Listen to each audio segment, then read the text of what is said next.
Thank you very much. Okay, ladies and gentlemen, it is 6:45. We are about to call into order the Legislative Committee. We have 2 items on the agenda. I will start with the roll call. Mr. Massey. Present. Mr. Green. Here. Mr. Gomez. Here. Ms. Ray. Here. And me. That makes 5. We're good to go. We have 2 items under new business, both of which fall under the auspices of the Chief of Police. And he's about to tell us why. Good evening. How's everyone? Good so far? I think they're very simple changes pertaining to our animal control. It was actually his idea. He came to myself. We met with Alex Smith to discuss them, and all of us were in agreement that they were reasonable. So the first one is identified as 2.1. We're looking to change the day for the Article 75 procedure from 30 days to 60 days, just to give a little bit broader window to make sure that we could fit it in a reasonable amount of time. Was there a particular incident that prompted this consideration, or just his general Just a general scrutiny of the consensus situation? that it would give us a little bit of wiggle room there.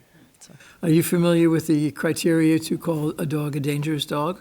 off the top of my head, no. But I didn't it's think in you the- were. it's in That's the why I just- policy, I gave or you in a little, the code. I gave you a little wiggle room there. All right, it sounds pretty self-explanatory. I'll go around the table. Are there any questions, comments, or clarifications? Mr. Gomez? If you have the information, of course, have we had many incidents or a large number concerning dangerous dogs in our city? We have a handful throughout the year. I don't know the exact number, but we do end up with a handful throughout the year. Okay, well, I think this is a good change. I think it's good to be proactive, and I think the change is fair and reasonable. I come across a few in my day job. So it's multiple infractions, and then it ends up leased and muzzled at all times if you're not in the home. So, When I think of the numerous incidents, mostly in New York City, that you hear in the news about dangerous dogs, and the victims are always children, many instances. So I think it's good that we have good, strong municipal ordinances on this, and I'll support the change. It doesn't always require someone to be bitten either. It's Yes. the behaviors. Yes, yeah, we don't have to wait for that. That's good. I always try to remind people in my day job that we're the first incident, people don't want to rock the boat, they don't want to have bad relations with the neighbor. And then I remind them, well, if you hit number 3, and that's when you report it, that becomes number 1. So you have to think about that if you think the dog's going to jump the fence again next month and the month after that, which is how some of these dogs get loose. Mr. Green? I will defer to your judgment on what you believe, and you believe it's pretty good, and I see no reason to go against what the wishes are of the chief. Everything looks good to me, so I'm all good. Very good. Mr. Witt? Mr. Massey? Fine. President? Alex?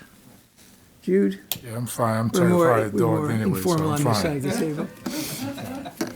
Kate? This makes sense to me. We've been around this when we did the insuring the dogs, the larger animals, and we had that incident in our ward with the woman with the dog. So anything we can do to make sure there's no cracks works for me. Very good. So members of the committee, all in favor? Aye. Oppose or abstain? Motion carries. Moving on to the council. Is that on for tonight? Yes, it is. Okay, thank you. All righty. Flip the page. Item 2. Same category, dogs. So we're looking to change the impoundment fees for first offense, second offense, third offense. Ideally, the individuals that fall in this ideally normally don't have the financial means to retrieve their dog, so it creates a whole nother hardship, and then it extends the impound fees and so on and so forth. So looking to go from $325 for a first offense to $125, second offense from $350 to $150, and third offense from $375 to $175. Marcus did some legwork in both of these before he proposed them. He followed up with Ags and Markets to make sure that he was within the parameters. There is no minimum or maximum. He actually also compared like walk hills. We are significantly higher. And he said in his conversation with the lady from Ags and Markets, she said you are quite high in your impound fees. So just trying to make it, the person is still going to be held accountable, but to make it more financially affordable for them to get, most of the time it's their pet that they love and they want back. They don't want to see it go to the pound and have it adopted out. So I think it's a reasonable request. I think it's very compassionate. I'll go the other way around the table. Katie? Works for me? Jude? Alex? President Rodriguez? Alderman Massey? I'm fine. Alderman Witt? Alderman Green? Alderman Favor. Gomez? Members of the committee, all in favor? Aye. Oppose or abstain? Motion carries. Thank you. I will make a motion to adjourn. Mr. Massey, Grace